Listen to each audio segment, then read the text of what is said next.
Hey everyone, welcome back to the channel. Hope you're having a fantastic day. Behind me, my 2020 Corvette. Now, there's been some big changes between the C7 and the C8.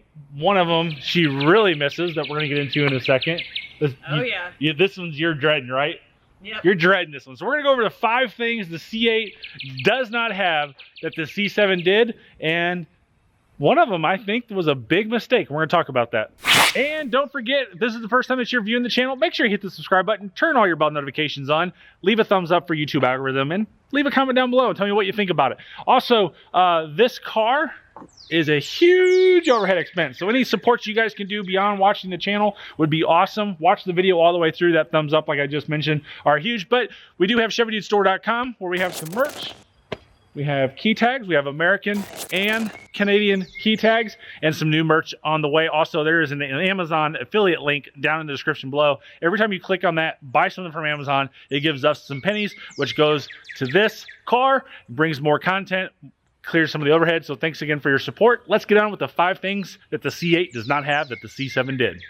All right, we'll start with the obvious here, the screen. There is no storage behind the screen now. So it's a fixed screen, and we do have 2 glove boxes. We have the one down there, and then we have the one right here, which I think this is a lot more functional than the other one. A little bit deeper, maybe not as long, but I do like that. But that's the biggest thing, I think. I've seen all sorts of things that people would put behind their screen, and it was always a good thing. So like if you wanted to keep something in there and just out of sight, out of mind, you know, it was kind of nice. I don't think it was something overly needed, but it was super nice to have. Hey, we used it. We did use it a lot. Yeah, absolutely. So no storage behind the screen. Is that a good thing or a bad thing? You guys tell me down in the comment section below.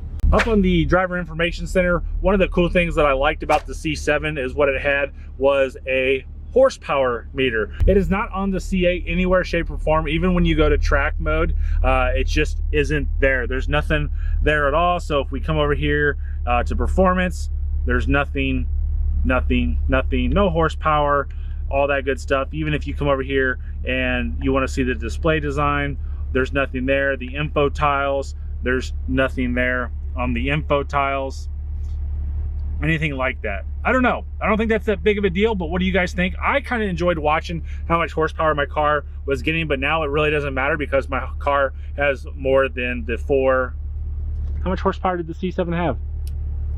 460. Ooh, she got it right, guys. Thumbs up for Mrs. Chevy Dude for getting 460. Because we always sat there and compared the C7 to the Camaro. Yep. And I had to sit there and think for a second. It's having all that knowledge in your head sometimes is overwhelming. So yeah, no horsepower gauge up there. Not that big of a deal, but what do you guys think down in the comment section? Is that a hit or a miss with Chevrolet? Number 3. This is a big one. I think Chevrolet missed the boat on this, but you guys tell me what you think. I just kind of shared it with you visually, didn't talk about it, but that would be right down here. We have no 12-volt power outlet on the inside of the car. So you cannot plug a radar detector in, you cannot plug something to charge a phone with, an external charger. You do have the USB-A, USB-C, and the wireless phone charging here, so you certainly have enough areas of cell phone charging and plugging things in. I used this the other day, the USB-C, to plug in my GoPro that I have set right up here to record the screen up there, but there is no 12-volt outlet on the inside of the car.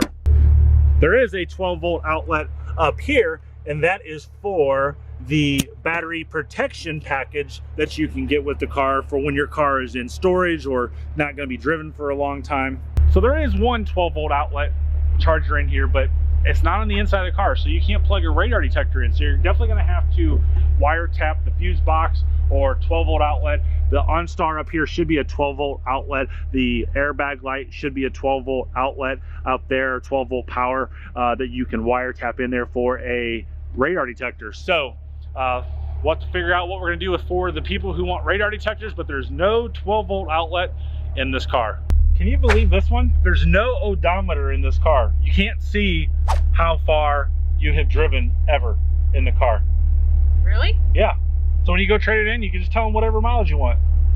I think. Oh, I'm sorry, I said that wrong. That is in track mode. So when we move over to track mode to this screen here, we have no odometer. Now, I don't think that's that big of a deal. You do have the trip computer 1 and 2. Obviously that can be reset. I do actually have 1,200.3 miles on the car, but I was talking to some friends. They're like, you know, the way GM has designed this right here is that you're supposed to be using this part on track. Now, I kind of like this style and this design that I like to drive with it every day. I kind of like the RPM gauge up here, all that good stuff. But I do like the sport mode too. So when we come back to the sport mode, we do have the odometer right down here. Having a little fun with the trickery of the words, the usage of the words. Confusing her is always good. Yeah, because I thought I saw some. So yeah, no, when you go over to track mode, you don't have the odometer there. And I don't know, just something that I saw that I thought was kind of goofy. I don't know, but like I said, why do you need to know how many miles are on the car when you're in track mode? That's what I just said. No, I want to know why you need to know it. I don't know. What do you guys think? Do we need to know it? I like driving in this mode. Yeah. And when I was trying to get the 500 or 1,000 or 1,500, I like to know. Oh, poor baby. I know. Crazy. But it brings us into number 1. The old poor baby. What are you missing on this car? Number 1 thing that GM did not put on the C8 that we had on the C7, she's triggered over. That would be the oh crap handles. So we don't have an oh crap handle up there, and the C7 of course had one right here. We don't have it. So when I launch the car like this,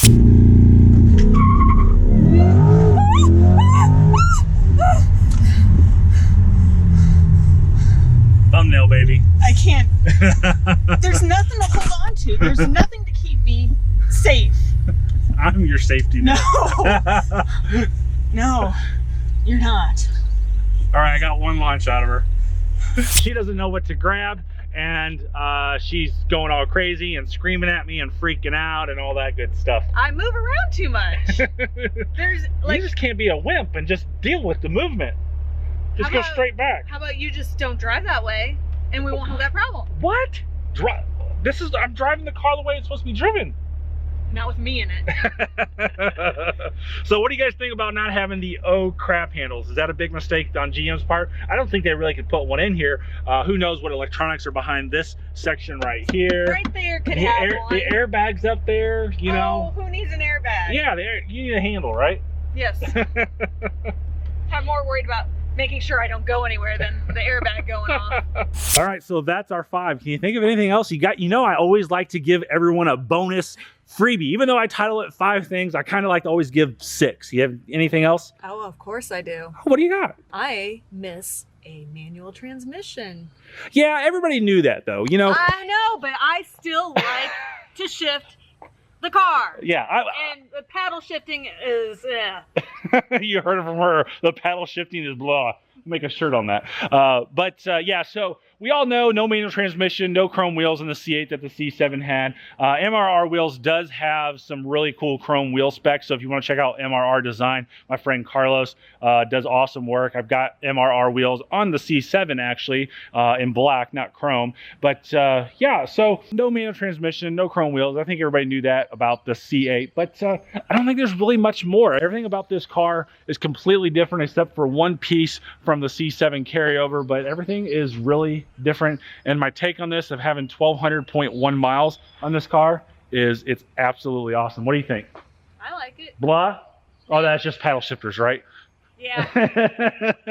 So guys, those are the 5 things with a couple bonus things that everybody knew on the couple bonus things, but those are the 5 things that you probably didn't know that the C8 did not have that the C7 did. So as always, please support the channel by using the Amazon affiliate link down in the description below. And if you so kindly would like to buy some Chevy Dude merch, ChevyDudeStore.com. You can buy shirts, key tags, stickers, all sorts of stuff that directly supports the channel and allow me to do more stuff with the C8. Tires are expensive, by the way, if you saw the last video.